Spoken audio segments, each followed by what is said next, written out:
6 часов вечера. Вся семья Пекач в сборе. Анна и Павел – родители 3 чудесных дочерей. За чашкой чая девочки рассказывают, как прошел их день. Школа, кружки и секции, а еще нужно помогать маме с папой по дому. В общем, обязанностей и забот у малышек хватает. А недавно у семейства появились и другие приятные хлопоты. В текущем году мы, конечно, расширяемся, имеется в виду улучшаем жилищные условия благодаря государственной поддержке семейной ипотеки. Удалось нам успели мы оформить, да, в связи с перипетиями всеми в банковской сфере нашей. Да. Вот, сейчас делаем ремонт, планируем переезд, наверное, в январе.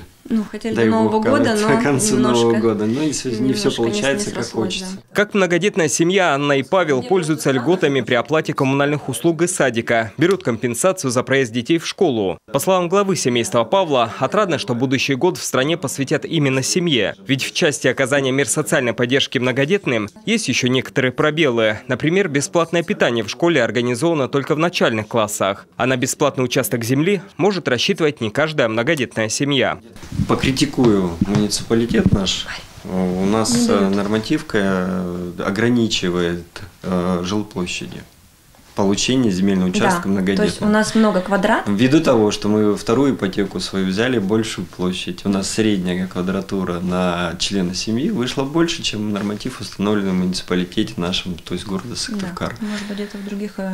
И, соответственно, нам отказали в земельном участке. Ожидается, что год семьи позволит вывести из тени вот такие проблемные моменты и создаст условия, при которых молодые семьи не будут бояться заводить много детей. 2008 год тоже посвящали семье, и тогда был зафиксирован самый высокий показатель рождаемости после 1991 года. Павел Королев, Дмитрий Булаев, телеканал Юрган.